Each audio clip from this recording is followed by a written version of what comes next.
Hello everyone. So today we'll be dealing with an important topic which is related to our own safety, that is road accident.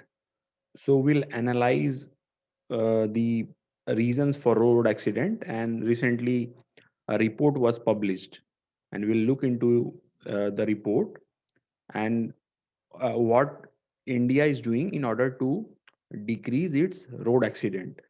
So we'll analyze this whole issue in a comprehensive manner. So let's begin. So this article was recently published. So this says that uh, fatal accident is a blow to family income. So this says that fatal accident is a blow to family income, and women face the brunt. So if there is a fatal accident in the family, so the family suffers, as well as the most sufferer among in the family members is the woman in the family. So we'll look into it. So every death in a road accident causes depletion of around 7 months of household income.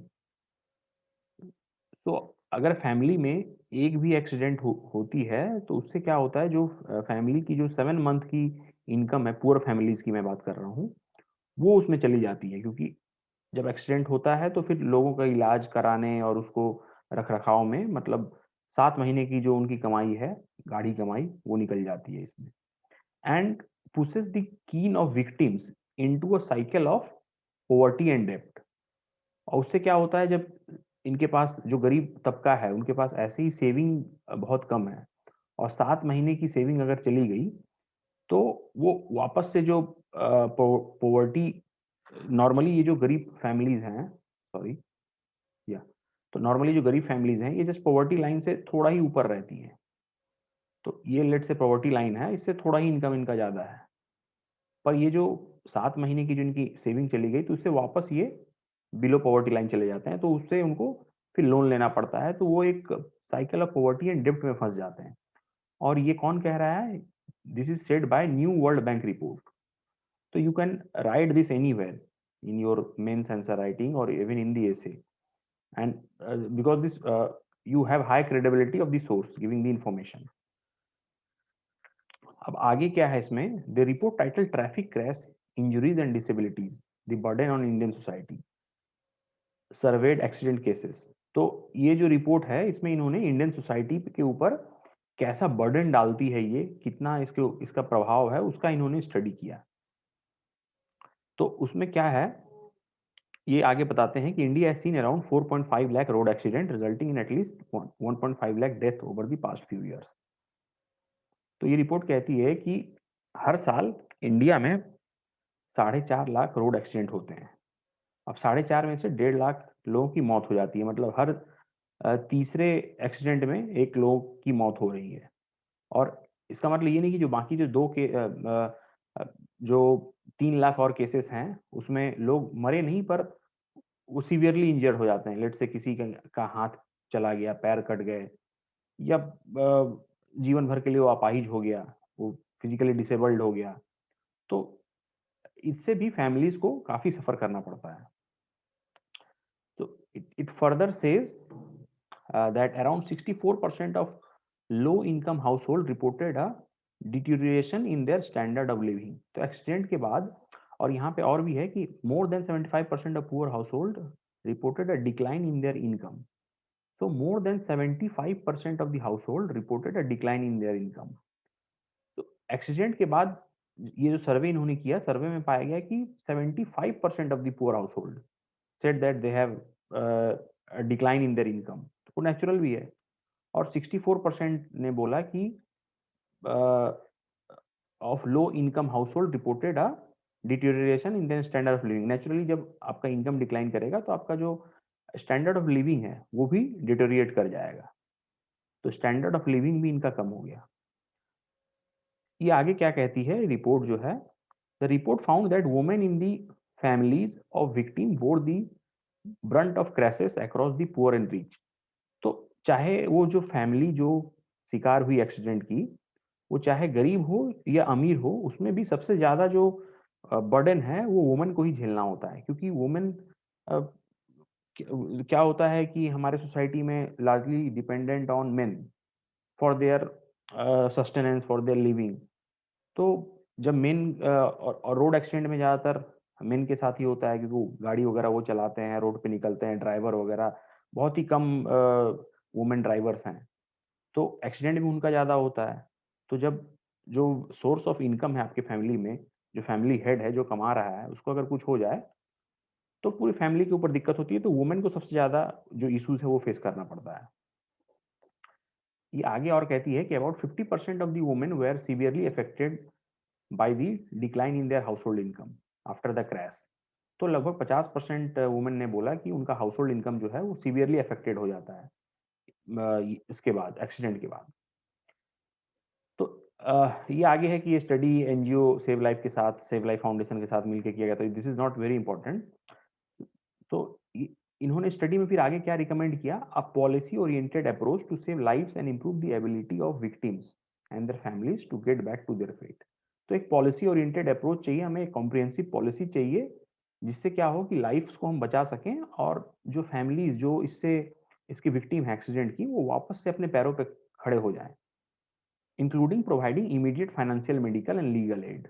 उसके साथ साथ हम उन्हें immediate financial support दें, वैसे ही poor families को medical support दें ताकि वो जल्द से जल्द ठीक हो जाएं, और लीगल एड अगर कोई क्योंकि एक्सीडेंट वगैरह में इंश्योरेंस का क्लेम आ जाता है, और भी अगर कुछ हो गया तो लीगल इश्यूज भी है, तो उससे भी हम उसको मदद कर सकते हैं।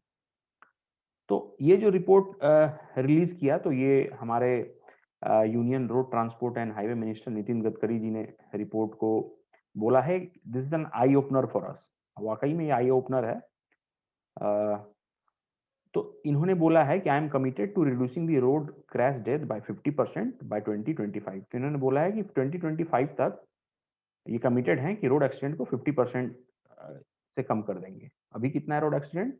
1.5 लाख। ये फिगर भी आपको याद रखना है, कहीं पे आपको मेंस आंसर राइटिंग ऐसे में आप इसको लिख सकते हैं। 1.5 लाख डेथ होता है। तो और रोड एक्सीडेंट जो होते हैं अराउंड 4.5 लाख। तो इसको उन्होंने बोला है कि 50% 2025 तक कम करने का इनका टारगेट है।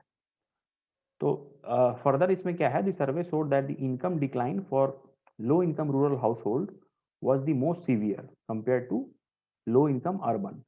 तो इसमें भी जो हाउस होल्ड जो जो इफेक्ट हुआ एक्सीडेंट के बाद, तो जो रूरल हाउस होल्ड है उन पे ज़्यादा इफेक्ट हुआ, मतलब उनका इनकम ज़्यादा तेजी से डिक्लाइन किया as compare to the household जो पुअर हाउस होल्ड ही है पर वो अर्बन प्लेस में रह रहे हैं।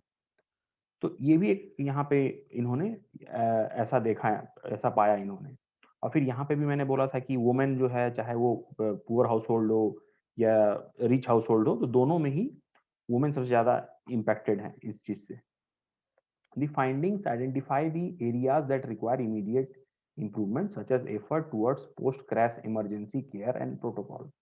तो फाइंडिंग्स फर्दर कहती है कि भाई अब एक्सीडेंट हो गया, उसके बाद क्या प्रोटोकॉल होना चाहिए, कैसे हम आगे बढ़ेंगे, इंश्योरेंस क्या होना चाहिए, कॉम्पनसेशन किस टाइप का उसको विक्टिम को मिलना चाहिए, और कैसे हम आगे से जो जो भी एजेंसीज हैं उसको डेवलप करके ऐसे रोड एक्सीडेंट्स को मिनिमाइज कर सकते हैं। तो यहाँ पे भी जैसे इन्होंने पॉलिसी ओरिएंटेड अप्रोच की बात करी थी, तो वही ऐसा ही कुछ इसमें भी लिखा है कि agencies, policy makers and respective state government to prioritize a complete policy overall. तो पूरे पॉलिसी ओवरऑल करना पड़ेगा, सबको एक साथ आना पड़ेगा, स्टेट गवर्नमेंट, सेंट्रल गवर्नमेंट, और जो भी एजेंसीज इसमें इन्वॉल्व है। और ये जो स्कीम है अभी, गवर्नमेंट भी कुछ कुछ स्कीम नहीं, मतलब बेसिकली पॉलिसी जो गवर्नमेंट लेके आई है लास्ट जस्ट 2 साल पहले ही, motor vehicle sorry motor vehicle amendment act लेकर के आई थी। तो इसको इम्प्लीमेंटेशन में रोड एक्सीडेंट को घटाने में वर्ल्ड बैंक ने भी बोला है कि वो भी इंडियन गवर्नमेंट को creating a safety net for poor house hold, ये क्रिएट करने में इंडियन गवर्नमेंट को हेल्प करेगी। तो ये पूरा ये आर्टिकल का ये वही था। अब हम इसमें आगे देखेंगे कि इससे इस आर्टिकल से बढ़ते हुए आगे कि कैसे रोड इंफ्रास्ट्रक्चर का क्या इंपॉर्टेंस है, इसका क्या नेगेटिव एक्सटर्नलिटी है, और आगे फिर उसको रिड्यूस करने के लिए जो भी एक्सीडेंट है उसके लिए हम लोग कर क्या रहे हैं। तो लेट्स मूव ऑन। तो this road infrastructure, sorry, the roadway comes under the topic of infrastructure, और ये आपके जीएस पेपर 3 का पार्ट है। तो रोड ट्रांसपोर्टेशन जो है वो काफ़ी एक डोमिनेंट मोड ऑफ ट्रांसपोर्टेशन है, काफ़ी ईज़ी है। आप रोड से ही मतलब सबसे ईज़ी और क्विक तो नहीं कह सकते, मतलब पर सबसे ईज़ी है, कन्वीनिएंट। रोड से सीधा हम चले जाते हैं, कहीं भी जाना होता है तो। तो it's a more dominant mode of transport, and in terms of traffic share, and in terms of, तो ट्रैफिक शेयर में भी सबसे ज़्यादा ट्रैफिक रोड पे ही होता है, in terms of contribution to national economy. तो और गुड्स भी सबसे ज़्यादा सप्लाई रोड से ही होती है, तो वो इकोनॉमी को भी नेचुरली कंट्रीब्यूट करता है रोड ट्रांसपोर्टेशन। पर ये तो रोड ट्रांसपोर्टेशन के फायदे हो गए। रोड ट्रांसपोर्टेशन के नुकसान भी हैं, अपने नुकसान हैं। तो नेगेटिव एक्सटर्नलिटीज भी अटैच्ड है रोड ट्रांसपोर्टेशन से। तो नेगेटिव एक्सटर्नलिटीज क्या है? Expansion in road network, motorization and urbanization. तो इससे क्या हो रहा है कि रोड नेटवर्क का एक्सपेंशन भी हो रहा है, मोटराइजेशन, काफ़ी ज़्यादा व्हीकल्स और ये सब वाहन जो है वो सड़कों पे दौड़ रही हैं, अर्बनाइजेशन भी हो रहा है, क्योंकि दो प्लेस के बीच की जो दूरी है उसको ये कम कर दे रहा है।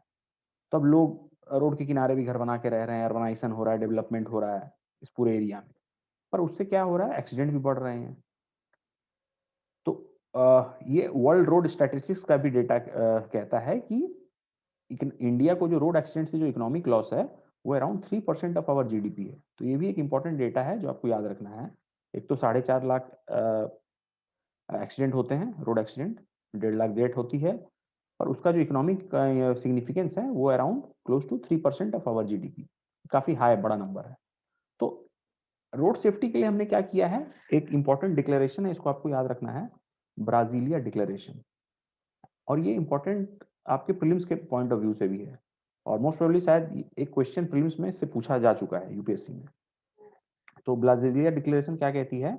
It plans to achieve the sustainable development goal 3.6, और इसका टारगेट क्या है? By 2020 half the number of global death and injuries from road traffic accident. तो ये थोड़ा पुराना डिक्लेरेशन था, तो 2020 तक इसका टारगेट था कि जो रोड एक्सीडेंट से जो ग्लोबल डेथ है उसको हाफ करने का। अभी नेक्स्ट कोई और भी डिक्लेरेशन आ जाएगा, क्योंकि ये टारगेट तो मुझे लगता नहीं अचीव हो पाया है। तो फर्दर कोई और डिक्लेरेशन आएगा, लेकिन तब तक आपको ब्राजीलिया डिक्लेरेशन को याद रखना है। तो ये सस्टेनेबल डेवलपमेंट गोल भी जो है वो भी कहता है 3.6 कि आपको रोड एक्सीडेंट को हाफ करना है। तो ये उसका भी एक पार्ट है। फर्दर रोड एक्सीडेंट को मिनिमाइज करने के लिए सुप्रीम कोर्ट ने भी एक पैनल गठित किया था। सुप्रीम कोर्ट ने एक अपना पैनल बनाया था। वो पैनल क्या था? के S Radhakrishnan panel on road safety. तो ये पैनल ने कुछ रिकमेंडेशन दिए हैं जो बहुत ही जेनरिक नेचर ऑफ रिकमेंडेशंस हैं, पर आप इसको याद रख सकते हैं। इन्होंने पहला बोला कि ban on sale of alcohol on highway. तो जस्ट लास्ट 2 इयर्स पहले आपने सुना होगा कि ये बैन कर दिया था सुप्रीम कोर्ट ने, और उसका भी लोगों ने मतलब एक लूप होल निकाल लिया कि लेट से ये आपका हाईवे है, यहाँ पे कोई लीकर शॉप है, तो ये हार्डली 50 मीटर्स का डिस्टेंस है, पर यहाँ से ऐसे घुमा के ऐसे करके कुछ एक डिस्टेंस भी था उसमें, उस जजमेंट में, कि मिनिमम इतना डिस्टेंस होना चाहिए, तो ये ऐसे घुमा के इन्होंने डिस्टेंस दे दिया। तो ये सब एक लूप होल्स था। फिर साइड में अगर कोई रास्ता गया है तो इधर किसी ने शॉप खोल लिया, पर यहाँ बोर्ड लगा दिया कि लिकर शॉप अवेलेबल है यहाँ पे। तो ऐसे काफ़ी ज़्यादा लूप होल थे। फिर जो म्युनिसिपल एरिया है उसको कुछ विलेज एरिया डिक्लेयर कर दिया ताकि वहाँ पे आप लिकर शॉप इजीली ओपन कर सकें। तो कुछ कुछ लूप होल्स यहाँ पे भी लोगों ने अपनाए थे। इसको लेकर काफ़ी एक इशू बना था ये 2 साल पहले। आगे बढ़ते हैं। तो सेकंड इन्होंने क्या बोला कि हेलमेट शुड बी मैंडेटरी, कि जो भी बाइक वगैरह चला रहे हैं, क्योंकि सबसे ज़्यादा इसमें जो रोड एक्सीडेंट होता है उसमें ये जो बाइक साइकिल ये लोग जो चलाते हैं, इनकी इनकी सेफ्टी सबसे ज़्यादा ये रहती है, सबसे ज़्यादा इंजरी इन्हीं को होती है, क्योंकि कार वाले तो थोड़े बच जाते हैं, एयर बैग्स और ये सब लगे रहते हैं। तो उससे ज़्यादा वल्नरेबल जो सेक्शन है वो बाइक वाले हैं। तो उन्होंने बोला कि हेलमेट को मैंडेटरी करो। Audit of road safety major, तो रोड सेफ्टी के लिए स्टेट भी अपने अपने मेजर्स लेते रहती है, उसका प्रॉपर ऑडिट होना चाहिए। तो मेजर्स जैसे कि स्ट्रीट लाइट लगाना रोडों पे, रोड की जो ज्योमेट्री है तो उसको सही से ये करना, और एक्सक्यूज मी, रोड में जो गड्ढे वगैरह आ जाते हैं उसको इंस्पेक्ट करना, ये सब करना। तो ऑडिट करते रहना है रेगुलर बेसिस पे। फोर्थ पॉइंट इन्होंने क्या बोला? Creating awareness among people on road safety rules. तो साथ साथ, क्योंकि आप इतनी सारी चीज़ें कर रहे हैं, पर आपको अवेयरनेस भी बढ़ाते जाना है। क्योंकि लोग अवेयर रहेंगे तभी उन्हें पता रहेगा कि रोड पे हमें कैसे चलना है, ट्रैफिक का पालन करना है या शराब पी के गाड़ी नहीं चलानी है, प्रॉपर लाइसेंस हो तभी चलाना है। तो अवेयरनेस के साथ ही ये हम लोग इस टारगेट को अचीव कर पाएँगे। तो उसी में just motor vehicle amendment act भी आया था। तो इसको हम लोग अभी डील करेंगे जस्ट इसके नेक्स्ट स्लाइड में। एक इम्पोर्टेंट केस है जो ऑफन हम लोग इग्नोर कर देते हैं, फ्लाइट ऑफ पेडेस्ट्रियन। तो पेडेस्ट्रियन से आपको याद आ रहा होगा सलमान खान का केस, पर ये सलमान खान का केस नहीं है। सलमान खान ने भी जो साइड में जो पेडेस्ट्रियन पे जो लोग सो रहे थे, उसके ऊपर उन्होंने गाड़ी चढ़ा दी थी। तो वो भी एक इशू हुआ था। तो ऐसा ही एक कुछ केस था फ्लाइट ऑफ पेडेस्ट्रियन से related, Olga Tellis versus Bombay municipal corporation case 1985। तो इस केस में क्या हुआ था? इस केस का जस्ट एक थोड़ा ब्रीफ में हम बता देता हूँ आपको। तो बॉम्बे म्युनिसिपल कॉर्पोरेशन ने जो भी वहाँ पे बॉम्बे में आपको पता है कि रोड किनारे बहुत सारे लोग रहते हैं। रोड किनारे ही सोते हैं, वहीं पे घर बसाते हैं, वहीं पे रहते हैं। और एक तरह से उनके लिए वो उनके एग्जिस्टेंस का पार्ट है, सब्सिस्टेंस वहीं से वो ये करते हैं, फिर अपना कुछ काम पे जाते हैं, फिर आकर के लौटते हैं, फिर वहीं पे सो जाते हैं। तो उनको हटाने के लिए बॉम्बे म्युनिसिपल कॉर्पोरेशन ने एक ऑर्डर जारी किया जिससे बोला कि इनको जो भी इन्होंने इंक्रोचमेंट कर रखा है, रोड साइड में जो भी इंक्रोचमेंट है, इसको रिमूव किया जाए। और कुछ बॉम्बे म्युनिसिपल कॉर्पोरेशन कुछ एक्ट था जो प्री इंडिपेंडेंट एरा का एक्ट था, उसमें कोई एक सेक्शन था, उसके तहत इन्होंने बोला कि they have the power to remove this encroachment. तो ठीक है, आप जब इन्होंने बोला तो काफ़ी लोग वहाँ पे रोड किनारे थे, तो वो सब लोग इकट्ठा होके they filed a petition in the court कि नहीं, आप ऐसा नहीं कर सकते हैं। ये हमारे राइट टू लाइफ का पार्ट है अंडर आर्टिकल 21। तो क्योंकि इन्होंने बोला कि ये हमारा लाइवलीहुड का पार्ट है और हमारे सब्सिस्टेंस का सवाल है। तो हम महज बस वहाँ पे रह नहीं रहे हैं, उसी से हमारी रोजी-रोटी चल रही है, सब कुछ हो रहा है, तो ऐसे हमें आप बेदखल नहीं कर सकते हैं रोड साइड से। पर बॉम्बे म्युनिसिपल कॉर्पोरेशन की का अपना आर्गुमेंट था कि नहीं, आपने इल्लीगली ऑक्यूपाई कर रखा है जगह को और हमें पब्लिक पर्पज़ के लिए जगह चाहिए या फॉर फर्दर डेवलपमेंट के लिए, तो हमें खाली कराना होगा। तो ये केस को सुना गया, तो केस में अ, सुप्रीम कोर्ट ने बोला कि एक बैलेंस्ड जजमेंट दिया और उन्होंने बोला कि ठीक है, मतलब ऐसे तो इल्लीगली किसी भी रोड को इंक्रोच कर लेना वो भी सही नहीं है। तो उन्होंने जो बॉम्बे म्युनिसिपल कॉर्पोरेशन का जो ऑर्डर था उसको बिल्कुल नल एंड वॉइड डिक्लेयर नहीं किया, उन्होंने अपहेल्ड किया उसको। पर साथ ही साथ ये भी बोला कि जो लोग हैं, जो अफेक्टेड लोग हैं, जो रोड साइड में रह रहे थे, उनका अपना राइट है कि उनको पहले सुना जाए। यहाँ पे क्या हुआ था, बॉम्बे म्युनिसिपल कॉर्पोरेशन ने सीधा ऑर्डर निकाला और वो सीधा मतलब आ गए लोगों को खाली कराने के लिए। तो इन्होंने बोला चाहे जो भी हो, ये अफेक्टेड लोग हैं, इनको आपको सुनना तो पहले पड़ेगा। बिना सुने आपने जो ये ऑर्डर निकाल दिया है, ये गलत है। तो उसी के लिए उन्होंने बोला था कि फिर आप इनको अगर बहुत इम्पोर्टेंट कोई पब्लिक पर्पस आप इसे सर्व करना चाह रहे हैं, तो इनको कहीं पे रीसेटल कराइए। तो ऐसे ही आप इनको हटा नहीं सकते हैं, पहले तो एक आपको सुनना पड़ेगा और रीसेटल कराना पड़ेगा। और खास करके जो उस झोपड़पट्टी में 20 साल से ज़्यादा से रह रहे हैं, तो जो भी 20 साल से ऊपर से रह रहे हैं, उनको आपको रीसेटलमेंट करना पड़ेगा और थोड़ा टाइम देना होगा उनको खाली करने के लिए। आप ऐसे ही अचानक से आकर के और ऐसे अपना मनमानी नहीं कर सकते हैं। तो क्योंकि कोर्ट ने ये बोला कि ये उनकी मजबूरी है कि वो रोड साइड में रह रहे हैं, कोई शौक से नहीं रह रहा है। तो वो अपने सब्सिस्टेंस के लिए, उनके सब्सिस्टेंस का सवाल है, एक्जिस्टेंस का सवाल है, वो रोजी-रोटी कमा रहे हैं, ये कर रहे हैं, तो शौक से वो रोड साइड में आके नहीं सो रहे हैं। तो आप उनके साथ बिल्कुल इस तरह से नहीं कर सकते हैं। तो ये एक फैसला था जो उनके राइट्स में थोड़ा-सा गया। तो नेक्स्ट स्लाइड में हम लोग देखते हैं मोटर व्हीकल अमेंडमेंट एक्ट, क्योंकि इसी में जो भी हमने अभी बातें की, तो कुछ-कुछ इसको ही motor vehicle amendment act cover करती है। तो लेट्स मूव ऑन। हुँ। ये एक पुराना आर्टिकल है रिलेटेड टू रोड सेफ्टी ही। जब ये मोटर व्हीकल अमेंडमेंट एक्ट पास हुआ था, तो इन्होंने ये आर्टिकल लिखा था कि अभी और भी मतलब in spite of the ambitious provisions, कि प्रोविजंस तो काफ़ी एम्बिशियस है of the motor vehicle amendment act, लेकिन हमें अभी still we are miles away, we are miles away, और भी हमें काफ़ी आगे जाना है चीज़ों को सुधारने के लिए। तो ये यहाँ पे कहती हैं कि इसमें 63 क्लॉज़ हैं और एम क्या है मोटर व्हीकल अमेंडमेंट एक्ट का? To reduce the road traffic fatalities and injuries in India. तो रोड ट्रैफिक में जो भी मौतें हो रही हैं, इंजरी हो रही है, उसको रिड्यूस करना। तो इसको हम लोग जो भी प्रोविजंस है इसको थोड़ा बाद में मतलब थोड़ा बाद में देखेंगे, पहले हम लोग यहाँ से स्टार्ट करते हैं।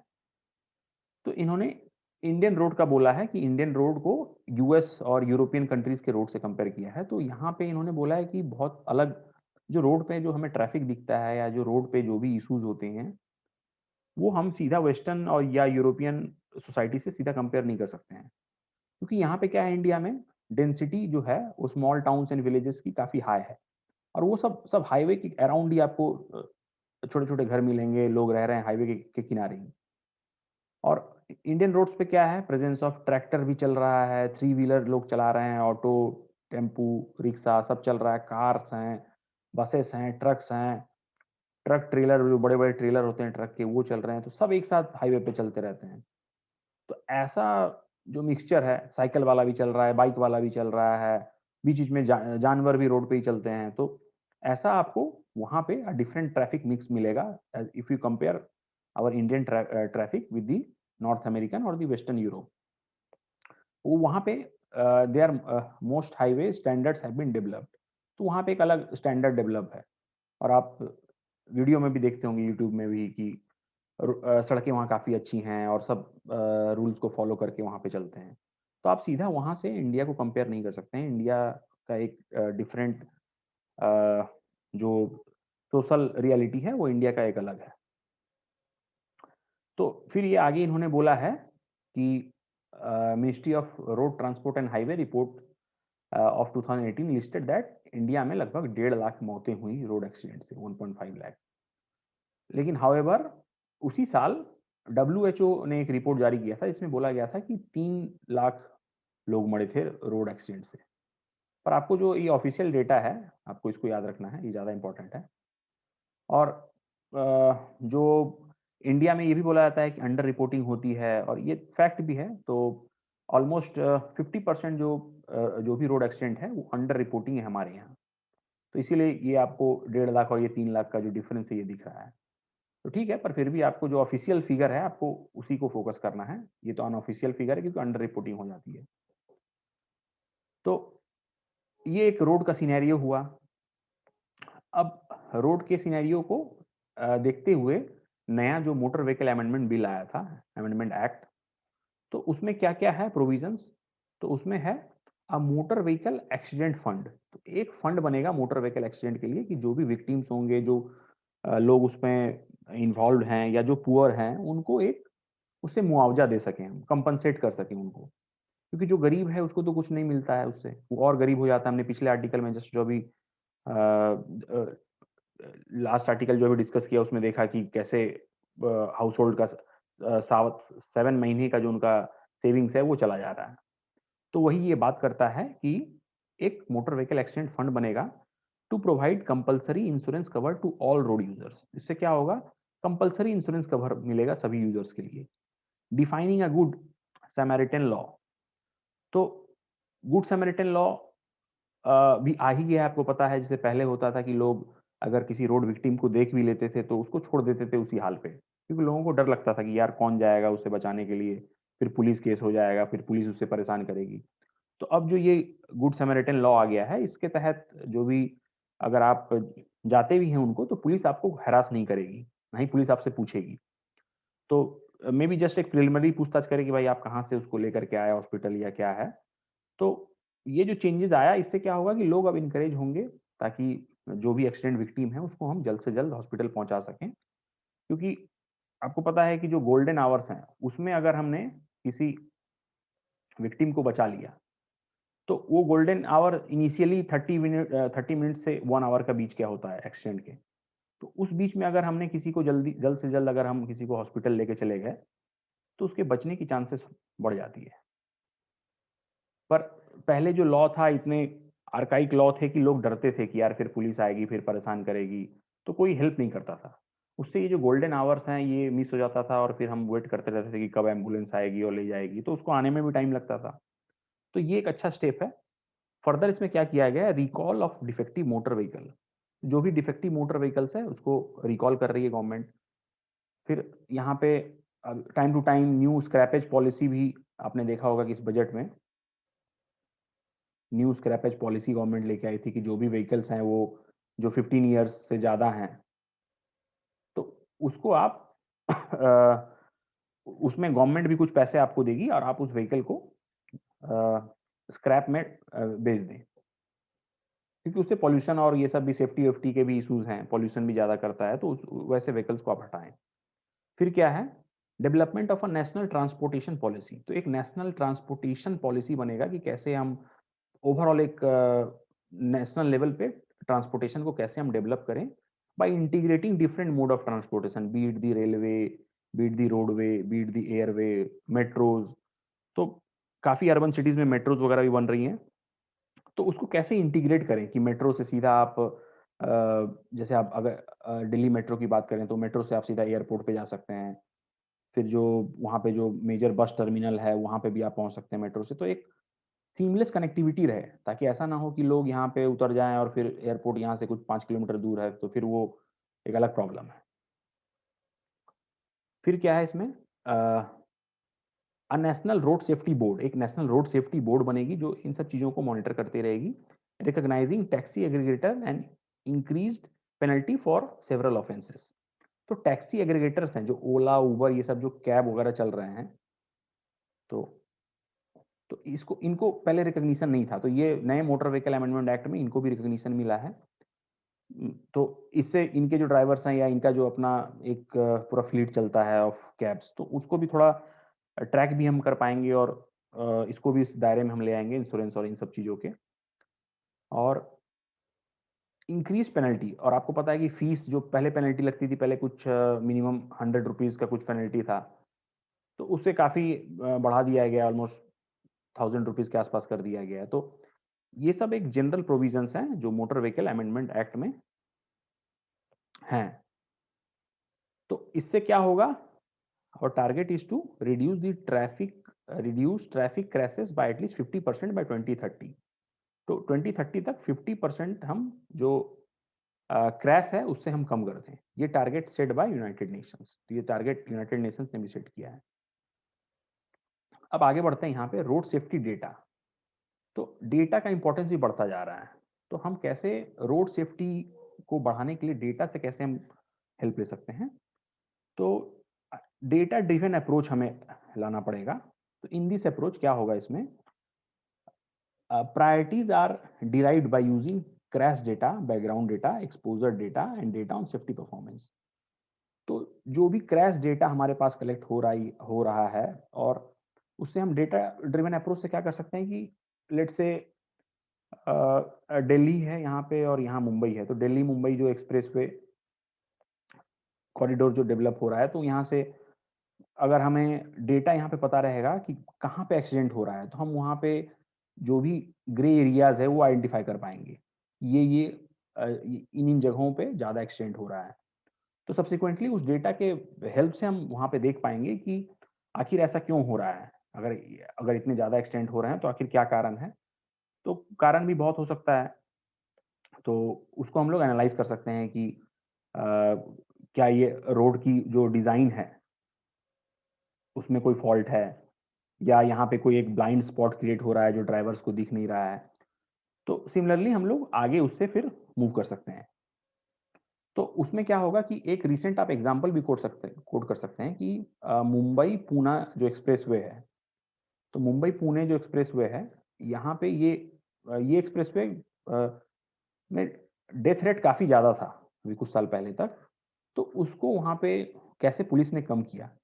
तो वहाँ पे भी पहले डेटा से उन्होंने आइडेंटिफ़ाई किया कि कहाँ-कहाँ जो दोनों के बीच में जो भी ग्रे एरियाज़ हैं, वैसे ज़ोन्स हैं जहाँ पे जो एक्सीडेंट प्रोन ज़ोन है उसको आइडेंटिफ़ाई किया, और वहाँ पे फिर ड्रोन से मॉनिटरिंग करना स्टार्ट किया। तो ड्रोन देखती थी कि ट्रैफ़िक कैसे आ रही है, क्या हो रहा है, कौन ओवरटेक कर रहा है। तो कांस्टेंट मॉनिटरिंग उन्होंने किया वहाँ पे, और सब्सिक्वेंटली जो भी वहाँ से उनको रिपोर्ट मिला उसके आधार पे उन्होंने चेंजेस किया। अगर कोई, जैसे मैंने बताया कि अगर कोई ब्लाइंड स्पॉट है, तो उसको वहाँ पे उन्होंने सही किया, या अगर फॉल्टी रोड डिज़ाइन है तो उसको इम्प्रूव किया। वहाँ पे लेट्स से स्पीड लिमिट लगा दी।